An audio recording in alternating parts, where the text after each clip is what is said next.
a Claudio, pero está también aquí el distinguidísimo y el referente de la Unión Cívica Radical aquí en la ciudad de La Plata, Claudio Pérez Irigoyen, el doctor Claudio Pérez Irigoyen. Claudio, ¿cómo andás? Ahora te Hola, saludamos ¿cómo les va? formalmente. Que Bien. vamos a decir que, antes de que saludes, trajo facturas. Sí, Así que ya está cumplió. salvado este señor. Bueno, era el compromiso, así que bueno, sí, hay que cumplir los compromisos.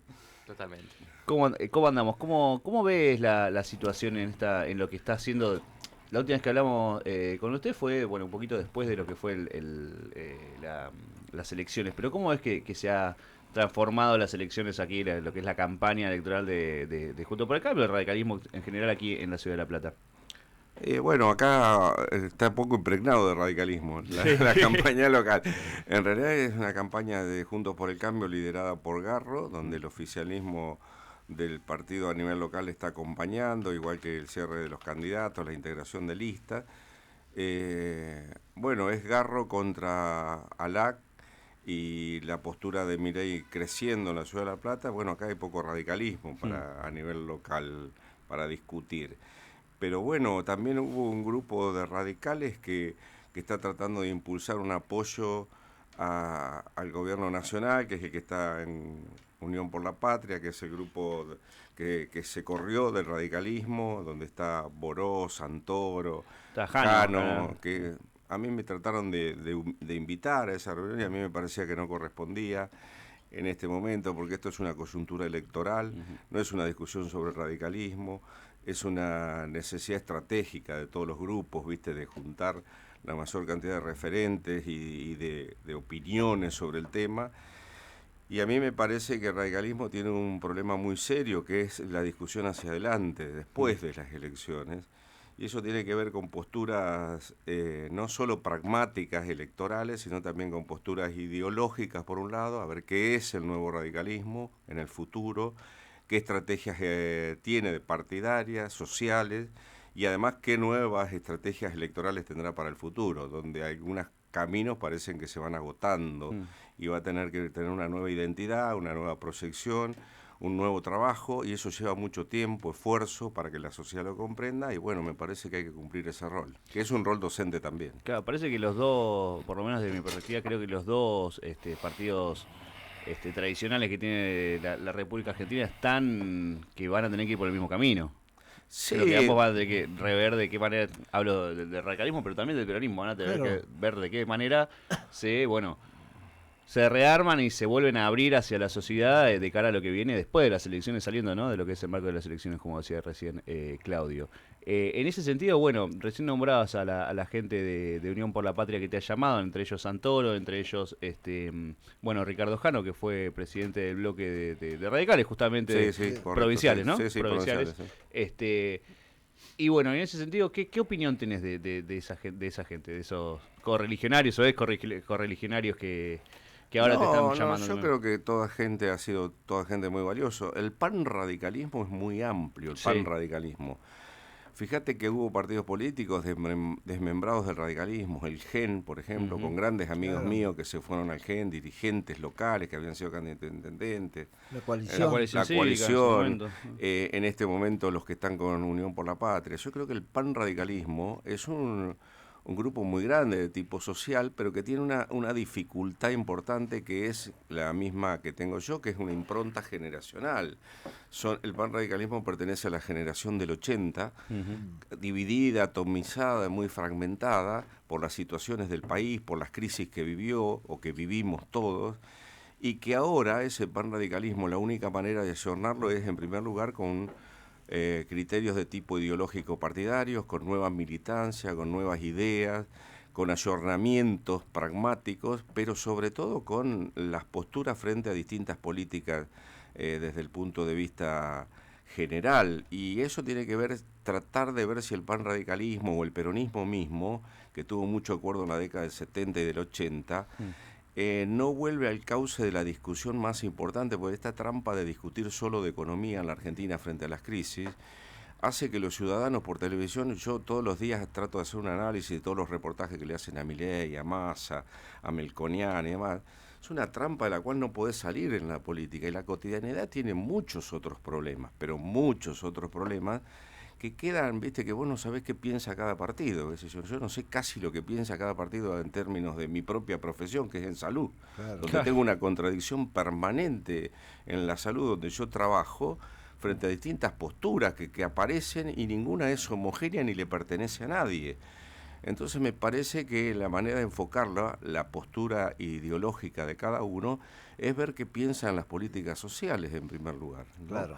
Que dónde te ubicás vos sabiendo qué cosas tenés que hacer para cambiar la realidad de una sociedad muy fragmentada, muy injusta, que distribuye poco ingreso, que empobrece más a la población. Y no parece que la solución se hace una discusión económica, no me parece eso.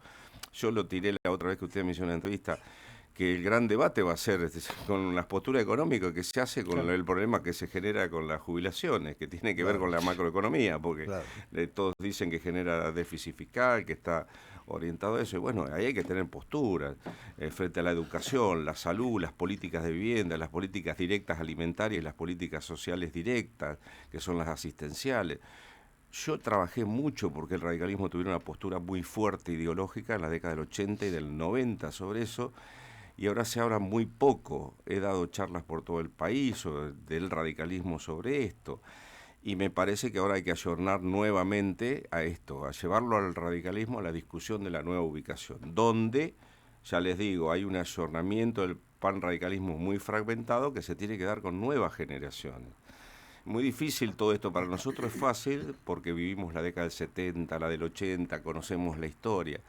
Pero para dos generaciones, una que perteneció prácticamente al peronismo, a lo que se llama la cámpora actualmente, generaciones que se incorporaron con el kirchnerismo, y a estas nuevas generaciones que se están yendo al mileísmo, por llamarlo de alguna manera, porque esto, cuando yo no veo estructurado un partido político, creo que los liderazgos así se terminan diluyendo, la historia argentina termina diluyéndolos.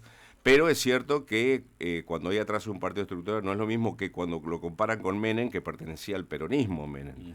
El peronismo sí se ayorna sobre distintas ideologías probablemente, pero esto es otra cosa, esto es una postura de la sociedad que tiene un liderazgo muy unificado y que puede diluirse en cualquier momento frente a errores que se cometen. Yo estaba mirando esta discusión de nuevo sobre los derechos humanos en Argentina y me parecía terrible volver a este tema, ¿viste? Es terrible eso, sí. Porque ahí nosotros siempre tuvimos una postura muy clara y acá nadie contesta del todo, ¿viste?, sobre estos temas. Sale muy poca gente. La vi más a la izquierda, muy ayornada la discusión sobre el tema de los derechos humanos que a los partidos políticos nacionales. Entonces me preocupé mucho sobre eso. Es que, de hecho, por ejemplo, el peronismo solamente salió cuando, bueno, el ataque fue a Estela de Carlotto directamente. Sí, exactamente, pero eso porque es paradigmático, pero se estaban diciendo cosas muy Exactamente, fuertes. por eso digo, claro, solamente ahí salió. muy fuertes, muy fuertes. Son una década que vivimos todos, y el radicalismo, que no tenía una postura de lucha armada en la década del 70, y yo pertenecía a eso, tuvimos también persecuciones, tuvimos... Sí, a Karakachev, que lo asesinaron, muertos, y además amigos como Javier Quinterno, que ya falleció, que estuvo en el juicio de la memoria, escribió un libro que se llama Sobre la Cacha y permitió recordar claramente lo que había pasado acá en La Plata, y que fue compañero mío de militancia toda la vida, y que yo mismo tuve algunas dificultades importantes en ese momento de persecuciones. Le digo, miren, esto no abarcaba solamente a la discusión a la que nos quieren llevar, en una postura del Estado frente a la sociedad que disciplinaba de una manera muy terrible, y que la lucha por la democracia nos costó un montón de cosas, de esfuerzo, y que es cierto que al no dar respuestas desde el punto de vista de la calidad de vida, la democracia está cuestionada. Entonces ahora les digo, bueno, yo estoy dispuesto a hacer docencia y discutamos qué es lo que piensa cada uno de los que quiere en los temas de la política social, que me parece que hay que llevarlos a eso.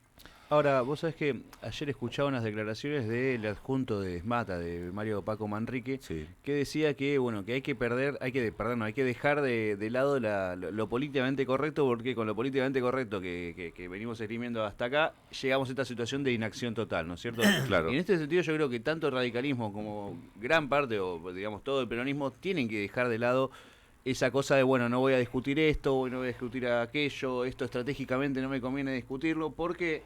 Bueno, le han parcelado y lo han corrido cada vez más a lugares donde no... Recién lo decías con el tema de la economía. Los referentes que hablan hoy de la economía son todos, sean del partido que sean, salvo los trotskistas, son todos de la misma escuela.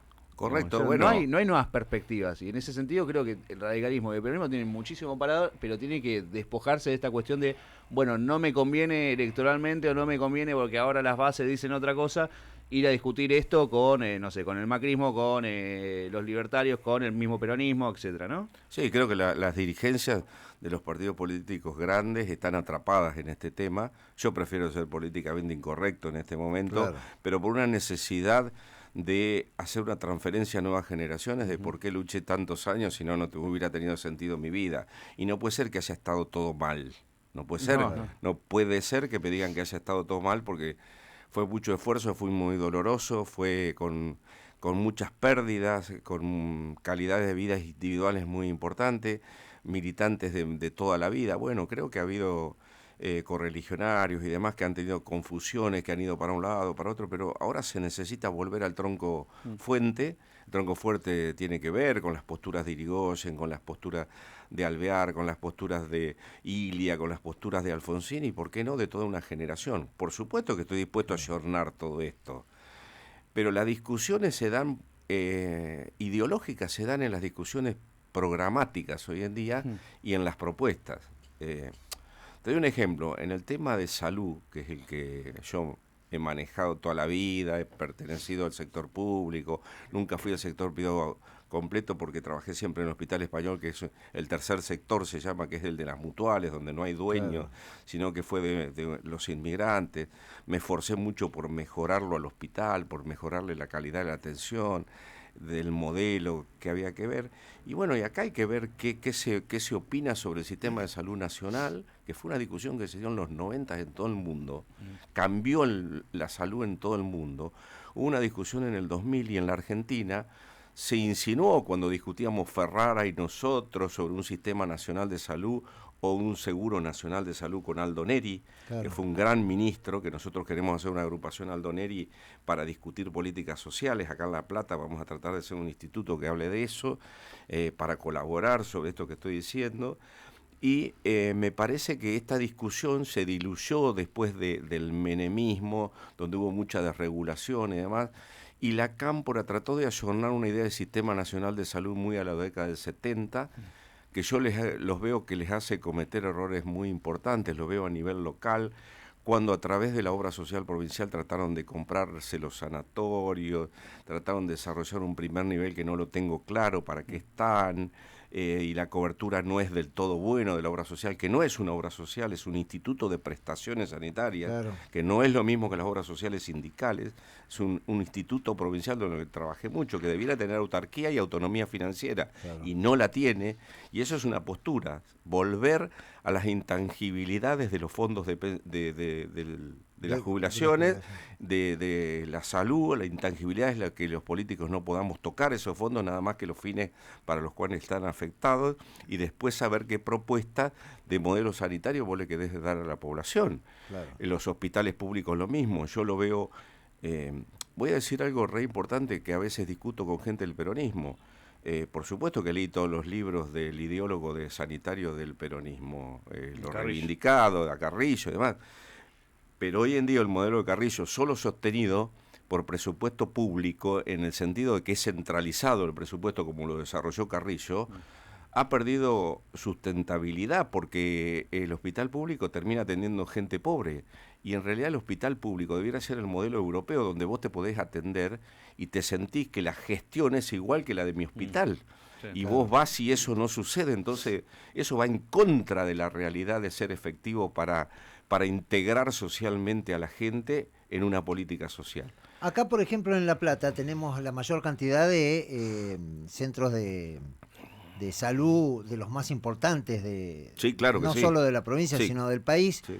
Pero acá hay una falla que es enorme, que es la atención primaria. Sí, claro. Sí. Al no funcionar esa instancia de atención primaria, obviamente que por motivos de estacionalidad, vos ves la sobresaturación que hay en los hospitales generales de agudo, que no están para atender un resfrío. Correcto. Y bueno, y te encontrás con un gran caudal de personas que asisten e interfieren con la atención para lo que se creó eso. Bueno, vos sabés que el modelo de atención primaria se creó por los organismos internacionales, en realidad. Por eso el peronismo en un momento estuvo muy en contra de la atención primaria, que se creó el ATAN 2 del peronismo, que era con Ferrara, y nosotros sosteníamos que la atención primaria era una estrategia solamente, lo que vos acabas de señalar, y la atención primaria en realidad es entender que cuando vos tenés un sistema sanitario integrado, le haces cumplir a cada efector un rol, lo que él está diciendo.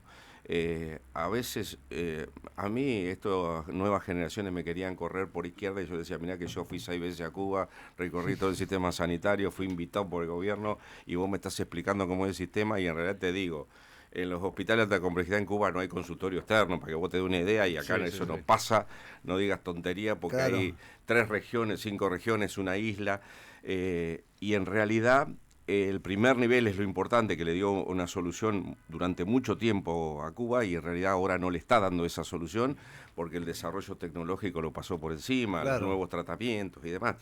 Y esto es una nueva discusión. Yo creo en un sistema de salud integrado, ¿sí?